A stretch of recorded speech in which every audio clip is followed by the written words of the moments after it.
Hi నమస్తే welcome to the story Bazaar. నేను మీ దివ్య. ఈరోజు కథ కలవరింత.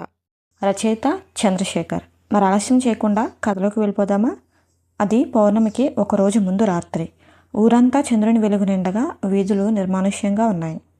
ఆ ఊరిలో ఒక గుడిసె, అందులో నుంచి పొగ లైట్గా వస్తూ ఉంటుంది. బుచ్చిబాబు 27 సంవత్సరాలు.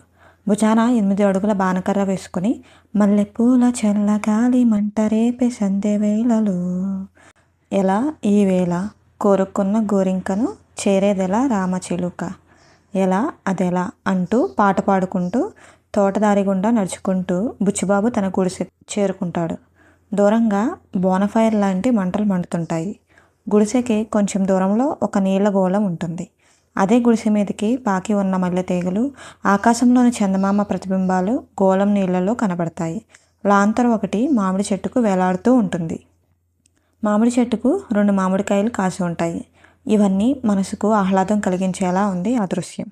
బుచ్చిబాబు నీళ్లతో బానకర్రకి ఉన్న నల్లటి మసిని నీళ్లతో శుభ్రం చేసి గుడిసెకి జారవేస్తాడు.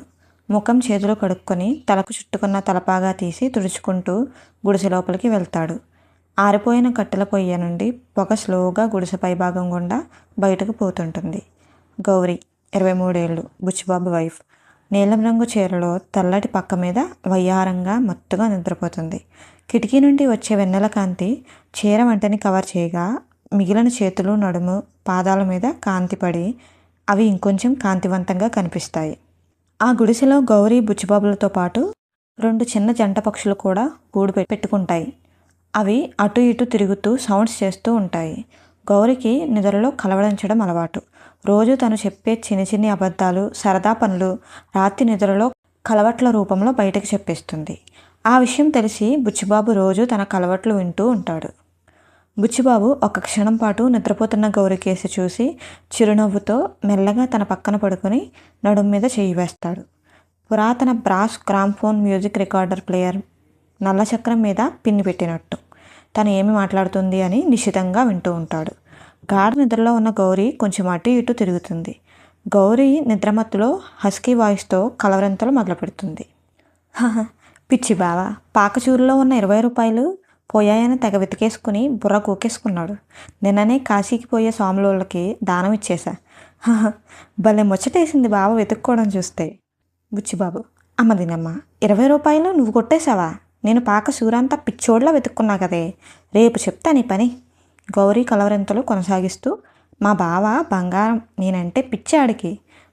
నిన్న ఆ నర్సు అక్కొచ్చి అంటూ మత్తుగా నిద్రలోకి జారుకుంటుంది. బుచ్చిబాబు నవ్వుతూ కొంచెం గర్వంగా, నా పెళ్ళామే మేలిమి బంగారం, స్వాములోళ్ళు కాశీకి పోతారు పుణ్యం కోసం, కానీ నాకు నీ కౌగిలే కాశీ, ముద్దే మోక్షం అంటూ బుచ్చిబాబు అటు తిరిగి ఉన్న గౌరీని నడుం పట్టుకుని తన పొత్తిళ్ళలోకి లాక్కొని గట్టిగా వాటేసుకుని పడుకుంటాడు. తర్వాత రోజు ఉదయం జంట పక్షులు లోపలికి బయటికి తిరుగుతుంటాయి. గౌరీ ఒక కొత్త జాకెట్ గుడ్డని ఆది జాకెట్ని బల్ల మీద పెట్టి టైలర్ మెజర్మెంట్ టేప్తో కొలుస్తుంది. బుచ్చిబాబు బయటికి వెళ్ళడానికి రెడీ అవుతూ అద్దం ముందు జుట్టు దూవుకుంటూ ఉన్నాడు. గౌరీ కొంచెం కోపంగా, వెళ్ళిపోవటమేనా, మాట మంచి ఏమీ లేదా ఇంకా అంటే బుచ్చిబాబు నవ్వుతూ, ఆ మాట ఏదో నువ్వు చెప్పు, మంచి పనో కొంట పనో నేను చేస్తా. గౌరీ టీజింగ్గా, ముందు ఇంటి పని చేయి, ఇక్కడ వస్తువు తీసి అక్కడ పెట్టవు, కొంచెం కూడా సాయం రావు, వంట వండాలి, ఇల్లు వాకిలి ఓడ్చాలి, ఇంకా నీళ్లు కాయాలి, అయ్యగారికి ఒళ్ళి రుద్ది స్నానం కూడా నేనే చేయించాలి, ఆ ఒళ్ళంతా ఒక్కటే మట్టి మసి, అరగంట సేపు అరమొక్క సబ్బేసి తోమితే గానీ వదలదు అంటూ జాకెట్ ముక్కని టేప్ పట్టుకుని బుచ్చిబాబు వైపుకు తిరుగుతుంది. బుచ్చిబాబు టీజింగ్గా, నా ఇల్లు ఒళ్ళు నీదైనప్పుడు ఇంకా నా పనులు చేయడానికే ఇంటి నొప్పి అంటూ గౌరీని చూస్తూ నవ్వుతాడు. గౌరీ చేతిలో ఉన్న జాకెట్ చూపిస్తూ ఆలోచనగా, సర్లే కాని బావా, చూడు, కొత్త జాకెట్ కుట్టించుకుందాం అనుకుంటున్నా. ఇది ఆ జాకెట్టు మన పెళ్ళిది, అంటే సంవత్సరం క్రితంది, కొంచెం టైట్ అయినట్టుంది, కొత్తదాన్ని కొంచెం వదులుగా కుట్టమంటావా అంటే బుచ్చిబాబు తల తూవుకోవడం ఆపేసి గౌరీ వైపు తిరిగి చూస్తాడు. ఇంతలో పక్షులు పాక లోపల నుంచి బయటికి తిరుగుతాయి. బుచ్చిబాబు పక్షులను చూస్తూ, ఇవేంటి ఇంతలా తిరుగుతున్నాయి ఈరోజు లోపల నుంచి బయటికి అని అడుగుతాడు.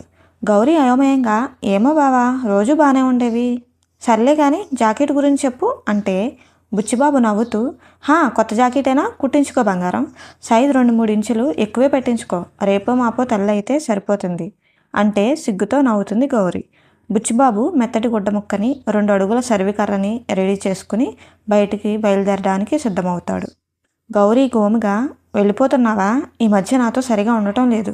ఇప్పుడు చూడు ఆ కట్టెలు కర్రలు, వాటితోనే కాపురం చేస్తావు. నన్ను దూరం పెడుతున్నావు. బుచ్చిబాబు ఆశ్చర్యంగా, అమ్మడి అమ్మ, రోజంతా నీతోనే ఉంటున్నాగా, పని లేకపోతే ఏంటి నిన్ను దూరం పెడుతున్నానా? నిన్ను ఎంత దూరం పెడుతున్నాను? ఇంతలో గౌరీ బుచ్చిబాబుని ఆపుతూ తన చేతిలో ఉన్న టైలరింగ్ టేప్ బుచ్చి మీదకి విసురుతుంది. ఒక కొన తన చేతిలో పట్టుకుని అల్లరిగా, చూడు ఎంత దూరం ఉందో, 6 అడుగుల కంటే ఎక్కువ, ఈ టేప్తో కొలవలేనంత దూరం అంటూ కొంటిగా నవ్వుతుంది. బుచ్చిబాబు కింద పడిన టేప్ 2వ కొన తీసుకుని గౌరీని గట్టిగా తన మీదకి లాక్కుని కౌగిలిలో గట్టిగా బిగించి కొంటెగా, ఇప్పుడు చెప్పు, 1 ఇంచ్ ఖాళీగా ఉంటుందా మన ఇద్దరి మధ్యలో? ఉన్నట్టే ఉంది, ఆ దూరం కూడా తగ్గించేద్దాం అంటూ ఇంకొంచెం బలంగా కౌగిలి బిగిస్తాడు. ఇద్దరూ నవ్వుకుంటూ ఉండగా పక్షి పాకచూరులోంచి బయటికి చూస్తూ కలిగి తిరుగుతుంది సౌండ్స్ చేస్తూ. దాంతో గూడులో ఉన్న గుడ్డు కింద పడిపోతుంది. బుచ్చిబాబు గౌరీ కౌగిలిలో ఉండగా ఆ పక్షి గుడ్డు కింద పడిపోవడం చూస్తాడు. వెంటనే రియాక్ట్ అయ్యి బుచ్చిబాబు చేతిలో ఉన్న గుడ్డతో ఆ గుడ్డుని పట్టుకుంటాడు. కింద గౌరీ చేయి కూడా ఉంటుంది. గుడ్డు పడిపోయిందని పక్షులు గట్టిగా అరుస్తుంటాయి.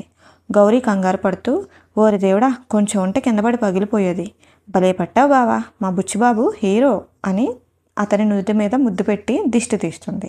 బుచ్చిబాబు గుడ్డును సేఫ్గా పక్షుల గూట్లో పెట్టేసి నిశ్చింతగా ఊపిరి తీసుకుని, సరేలే నాకు ఆలస్యం అవుతుంది, నేను వెళ్ళొస్తా అంటూ తనకి కావాల్సిన వస్తువులు సంచిలో పెట్టుకుని బయట ఉన్న బాణకర్ర తీసుకుని వెళ్ళిపోతాడు. గౌరీ కీప్యాడ్ ఫోన్ రింగ్ అవుతుంది. గౌరీ, హలో, ఎవరు? నర్స్. హలో, నేను నర్స్ ప్రేమను మాట్లాడుతున్నాను. గౌరీ, చెప్పక్క, ఏంటి విషయం? నర్స్ నవ్వుతూ, విషయం కాదు, విశేషం. నీకు నిన్న ఆడపడుచుల ఆరోగ్య పథకం కింద నీకు పరీక్షలు చేశాం కదా, ఆ పరీక్షలో నువ్వు గర్భవతివని తేలింది. నువ్వు తల్లివి కాబోతున్నావు గౌరీ. గౌరీలో ఉత్సాహం, కళ్ళల్లో కన్నీటి తెర, ఆనందంతో కూడిన నవ్వుతో, చాలా మంచి వార్త చెప్పావు ప్రేమక్క. నేను వెంటనే మా బుచ్చిబాబుకి చెప్పాలి అని ఫోన్ ముందున్న బల్ల మీద పడేసి బుచ్చిబాబు కోసం బయటికి పరిగెడుతుంది. గౌరీ గబగబా బయటికి వచ్చేసరికి కనుచూపు మేర మాట వినపడిన దూరంలో వెళ్తూ ఉంటాడు బుచ్చిబాబు. కొంచెం దూరం వెళ్ళింది కానీ ఆ పెద్ద గట్టు దాటి వెళ్లే ధైర్యం చేయలేదు గౌరీ. బుచ్చిబాబుని నిరుత్సాహంగా బెంగగా చూస్తూ ఉంటుంది. ఆ రోజు సాయంత్రం గౌరీ తన సిల్క్ చీరతో గుడిసి గుమ్మానికి ఉయ్యాల వేసి తన కొత్త రవికగుడ్డను చిన్నపిల్లల జుబ్బాలా చేసి ఉయ్యాలలో ఉంచుతుంది. బుచ్చిబాబు కోసం వేచి చూస్తూ తన కడుపు మీద చెయ్యి వేసి బేబీతో సరదాగా మాట్లాడుతుంది. నేను మీ అమ్మని మాట్లాడుతున్నా కన్నా, కొంతసేపు ఆగు, నీకు మీ నాన్నని పరిచయం చేస్తా. ఇంకా ఇదిగో చూడు, ఇదే మనం ఉండే ఇల్లు. మన ఇంట్లో మనతో పాటు 2 పక్షులు కూడా ఉన్నాయి. అవి మనతో పాటే ఉంటాయి. నువ్వు వాటిని ఏమీ చేయకూడదు. ఇంకా మన ఇంటి బయట 4 కొబ్బరి చెట్లు, ఇంకా ఒక మామిడి చెట్టు కూడా ఉంది. కొంచెం దూరంలో నది కూడా ఉంది. నువ్వు బాగా ఆడుకోవచ్చు.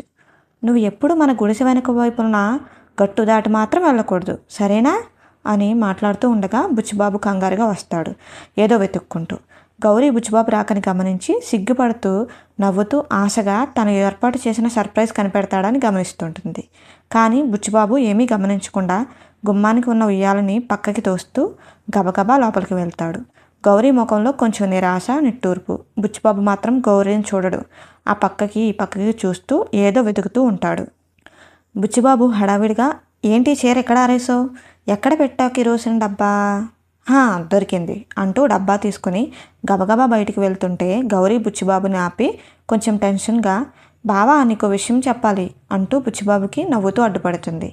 బుచ్చిబాబు తొందరలో ఉండి, గౌరమ్మ, కొంచెం కంగారులో ఉన్న చౌదరి గారిని సాగనంపాలి, త్వరగా వచ్చేస్తానే అంటూ క్షణం అలా కౌగిలించుకుని వదిలేసి వెళ్ళిపోతాడు. గౌరీ అలానే ఉండిపోతుంది ఓ క్షణం.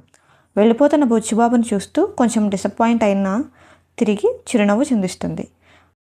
ఆ రోజు రాత్రి పౌర్ణమి కావడంతో పండువెన్నెల వెలుగులో గుడిసే, ఆ జంట మామిడికాయలు, అక్కడ ఉన్న గోళంలో చందమామ ప్రతిబింబంతో పాటు మల్లె తీగల నీడలు అందంగా కనిపిస్తూ ఉంటాయి. పట్టి తెచ్చానులే పండు వెన్నెల్ని నేనే, ఆహా నా మల్లి కోసం అనే పాట పాడుకుంటూ వస్తాడు మన బుచ్చిబాబు. బుచ్చిబాబు తువ్వాలతో ముఖం తుడుచుకుంటూ గుడిసెలోకి వస్తాడు. గౌరీ మంచం మీద పడుకోవడం చూసి తన పక్కన పడుకొని తనలో తానే, గౌరీ నాకేదో చెప్పాలనుకుంది సాయంత్రం. ఏంటబ్బా, సర్లే కలవట్ల కాపురం మొదలెడితే సరి అని అనుకుంటూ గౌరీ నడుము మీద చెయ్యి వేస్తాడు. గూట్లో ఉన్న పక్షులు సౌండ్స్ చేస్తూ ఉంటాయి. గాఢ నిద్రలో ఉన్న గౌరీ కొంచెం అటు ఇటు తిరిగి ఒక్కసారిగా క్లియర్ అండ్ స్ట్రైట్ వాయిస్తో, నా బుచ్చిబాబు తండ్రి కాబోతున్నాడు అలా ఒకే మాట చెప్పి మళ్ళీ నిద్రలోకి వెళ్తుంది. ఆ మాట విన్న బుచ్చిబాబు అయోమయంతో నడుము మీద చెయ్యి ఒక్కసారిగా తీస్తాడు. బుచ్చిబాబుకి ఒక నిమిషం ఏమీ అర్థం కాదు. అది కలవరపాటో లేక నిజమో తెలియని మీమాంస. కానీ గౌరీ కలవరపాట్లో నిజమే చెబుతుంది అన్న నమ్మకం చిన్న ఆశని ఆనందాన్ని తనలో కలిగిస్తుంది. గౌరీని నిద్ర నుండి లేపడానికి ట్రై చేస్తూ గౌరీ గౌరీ ఏ గౌరీ అని లేపుతాడు. కానీ గౌరీ నుండి ఏ రెస్పాన్స్ ఉండదు. బుచ్చిబాబు అయోమయంలో ఉన్న ఆ క్షణంలో సడన్గా బుచ్చిబాబు చేతిని గౌరీ తన కడుపు మీద ఉంచి గౌరీ గొంతు సవరించుకుని, ఇది కల కాదు, కలవట్లు కాదు బావా, నేను మెలకువలో చెప్పే నిజం. నా ఈ కడుపులో కదిలేది మన ఇద్దరి ప్రేమకు ప్రతిరూపం అంటుంది. అప్పుడే గుడిసెలో జంట పక్షులు రెండు తుర్రుమని బయటికి మల్లె మొగ్గలను తాకుతూ మామిడి గుబురు గుండా ఎగురుతాయి. దాంతో మల్లె మొగ్గలు కింద ఉన్న నీళ్ల గోళంలో పడి చిన్న అలలు ఏర్పడి చందమామ ప్రతిబింబం అలలతో పాటు రెండు చందమామలుగా విడిపోతాయి. మామిడి చెట్టు మీద ఉన్న ఆ రెండు మామిడికాయల గుత్తిని పక్షులు కదపడంతో గుబుర్లో ఉన్న ఒక చిన్న మామిడి పింద రెండు మామిడికాయల మధ్యలో కిందకి వేలాడుతుంది. బుచ్చిబాబుకి ఏదో తెలియని ఆనందం. గౌరీ కడుపు దగ్గరికి చేరి ముద్దు పెడతాడు. గౌరీకి బుచ్చిబాబు కన్నీళ్ళ వేడి తెలిసి అతని చెంపలు తుడుస్తుంది. గౌరీ కళ్ళలో కూడా నీటి ధర. బుచ్చిబాబు వెంటనే, నువ్వు ఎప్పుడు అంటావుగా ఇంటి పనులు ఏమి చేయవని, ఇంకా చూడు ఇంటి పని వంట పని అన్ని పనులు నేనే చేస్తా, నిన్ను కాలు కింద పెట్టనీయను అంటూ గౌరీని ముద్దాడతాడు. గౌరీ చిరునవ్వుతో, ఏమీ చేయొద్దు, నువ్వు పక్కనుంటే చాలు, ఇంకేమీ వద్దు. సర్లే కానీ బావా, నీకు అమ్మాయి కావాలా అబ్బాయి కావాలా, పేరేం పెడతావు, డాక్టరా ప్లేడరా, విమానాలు నడుపుతాడా రాకెట్లు ఎగరేస్తాడా చెప్పు అంటూ నవ్వుతుంది. బుచ్చిబాబు గౌరీ కాలివేళ్ళు విరుస్తూ, పేరులో ఏముంది పనిలో ఏముంది, ఇంజనీర్ అయినా ఇటుకలు మోసేవాడైనా లాయర్ అయినా లేక లారీ క్లీనర్ అయినా వాడు ఏమవుతాడు అన్నది కాదు, ఎక్కడ ఉన్నాడన్నది కాదు, ఎంత సంతోషంగానూ సంతృప్తిగానూ ఉన్నాడన్నది ముఖ్యం. ప్రేమించే వాళ్ళు పక్కన లేకుండా ఎన్ని ఉన్నా ఏమీ లేనట్టే. నాలా కాటికాపరయ్యి శ్మశానంలో సంసారం పెట్టినా నీలాంటి మనసున్న పెళ్ళాం దొరికితే చాలు అంటే గౌరీ నవ్వుతూ, నువ్వు బుచ్చిబాబువి బావా, సాయిబాబావి కాదు, వేదాంతం చెప్పడానికి. చూడింకా ఇద్దరి మధ్య ఇంచు ఖాళీ లేకుండా ఉండే కౌగిలంతలు కొంతకాలం తగ్గించాలి. మంచం మీద కూడా నీకు నాకు కొంచెం దూరం పెరుగుతుంది. మధ్యలో బిడ్డ పడుకోవాలిగా, జరుగు జరుగు అంటూ మంచం మించి తోసేస్తూ ఆట పట్టిస్తుంది గౌరీ. ఇద్దరూ హ్యాపీగా నవ్వుతారు. ఆ చంద్రుని వెలుగులో వాళ్ల గుడిసెకి దూరంగా ఉన్న శ్మశానంలో రెండు శవాలు కాలుతూ ఉంటాయి. చితి వెలుగు, చంద్రుడి వెలుగు, చిన్ని ప్రాణం ఆ జంటకి వెలుగు. కథ నచ్చితే లైక్ చేసి కథ ఎలా అనిపించిందో తప్పకుండా కామెంట్ చేయండి. ఇలాంటి మరిన్ని కథల కోసం మన ఛానల్ని సబ్స్క్రైబ్ చేయండి అండ్ పక్కనే ఉన్న బెల్ ఐకాన్ని క్లిక్ చేయండి. Thank you for listening.